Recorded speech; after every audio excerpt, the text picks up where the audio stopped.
Pilipinas kong mahal, nasaan ka na ngayon? Ano na nangyari? Bakit tayo nagkahiwa-hiwalay? Bakit tayo nag-aaway-away? Kung sinong nakaupo, may mga kumukontra.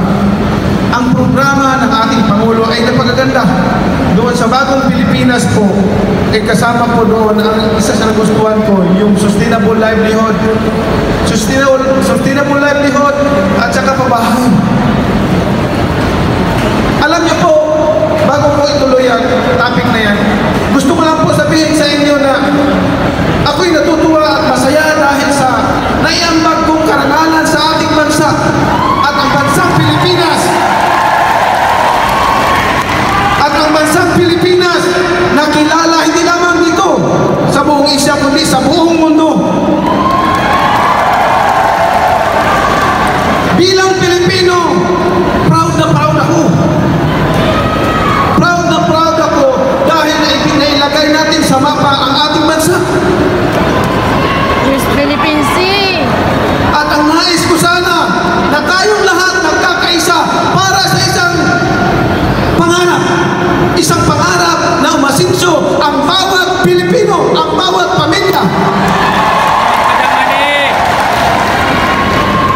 Alam niyo po, ako'y nalulungkot sa dami ng problema ng ating bansa. Naiyak na si Manny. Maraming mga Pilipino na parami ang walang trabaho, maraming nagugutom.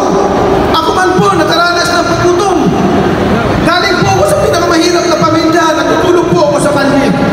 Ayan, marami pa ako mga kasama niya na buhay pa.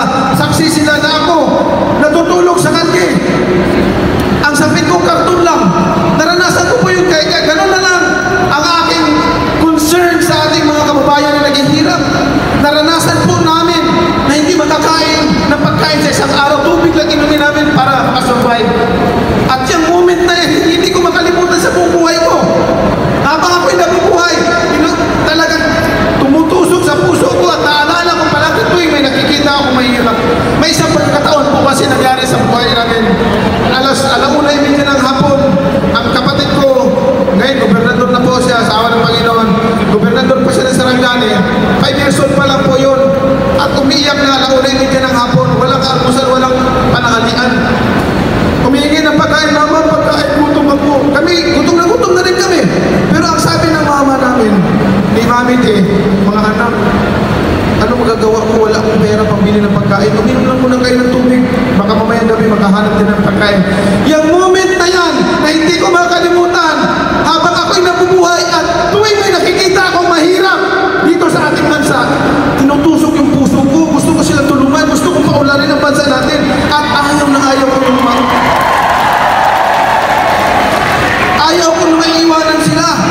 Kasi at the end of the day, mga kababayan ko, kahit ano man kalaki ng pera mo, kahit ano pa kalawak ng lupain mo, kahit ano kayaman mo dito sa lupain, sa lupain, ating mundo, pag tayo'y namatay, lilipas din tayo at iba na rin nagmamayari yan. Yan po ang reality. Yan po ang reality. Na pag tayo nawala na, lilipas din tayo at iba na rin nagmamayari na hindi na tayo nagmamayari yan. But as much as possible, makaiwan tayo ng legacy. Legacy yan na hindi tayo makakalimutan at magkakatulong sa mga henerasyon pang darating. Yun po ang panawagan ko sa buong sabay ng Pilipino na magkaisa tayo sa isang advokasya, sa isang alikain na tayong mga Pilipino ay umunlad at umasinso. Katulad ng mga karating bansa natin na dati sa atin nagtatrabaho. Dumadayo tayo tingala. Ngayon, tayo ang pumupunta at nagtatrabaho sa kanila. Bayan, gumising tayo. Gumising tayo, huwag tayo magpapadala sa ating emotion. Kailangan isipin natin yung kinabukasan natin, kinabukasan ng mga susunod pang generasyon. Kaya ang importante sa lahat, yung legacy na iiwanan mo. Yun ang maalala mo. Yun ang maalala ng taong bayan ng mga susunod pang generasyon. Pag ikaw ay may legacy na iiwanan sa ating bayan. At yan ay sisiguraduhin ko yung mga mahihirap na tao magproteksyonan at magkaroon ng sustainable livelihood. Maraming salamat po at mga nakakuha. Maraming salamat po, number 50, Senator Manny Pacquiao. Ang susunod naman ay ang senador na never late, never absent, ang senador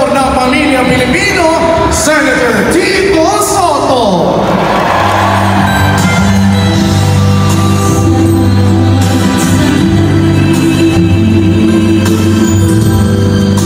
Maraming salamat po.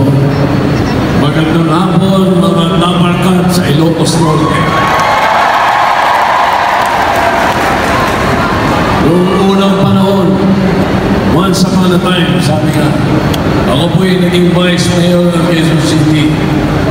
Nakita ko noon ang daming kulang sa local governments. Hindi po nila magamit ang calamity fund nila kung hindi magdideklara presidente. Walang family courts sa Pilipinas. Ang Shabu, regulated drug. Tumungtong po ako sa Senado noong 1992. I-read ko yung Philippine Drug Enforcement Agency. Yung calamity fund, binago ko po yung local government code, inilagay ko sa local government na pwede na. Na sila ang magdeklara. Pati po yung mga family courts sa buong Pilipinas. Ngayon po yung mga city, marami pong municipality na ginawa nating lungsod. 67, tumutong ako senador. Paglipat ko, 100 plus na at ginawa ko po yung 33. Ayun. Tuloy mo. Nabitin eh. Ngayon, pagbalik ko po ng 2010, nakita ko, wala pong mental health law. Maraming kakulangan ng mga doktor sa Pilipinas. Ginawa ko po yung mental health law. Ginawa ko rin po libre ang pagiging doktor ng isang Pilipino. Free medical scholarship sa buong Pilipinas. Libre tuition fee, libre libro, libre ang lodging, may allowance pa. Kailangan dumami ang doktor sa Pilipinas sapagkat pinagdaanan natin. Ginawa ko rin yung Bayanihan 1, Bayanihan 2. Marami pong kailangan ng doktor, bagamat nabigyan natin ng ayuda kahit pa paano kami naman nanatupay. Ngayon naman, kailangan po ng tulong ni President Bongbong Marcos. Kaya po kami naririto upang sumuporta sa kanya. Kaya yung aming buong grupo ay maasa na tutulungan nyo kami magtagumpay sapagkat kapag kami ang nagtagumpay, magtatagumpay si President Marcos. At pag nagtagumpay si President Marcos, magtatagumpay ang buong Pilipinas. Mabuhay ang Ilocos Norte! Mabuhay ang Pilipinas!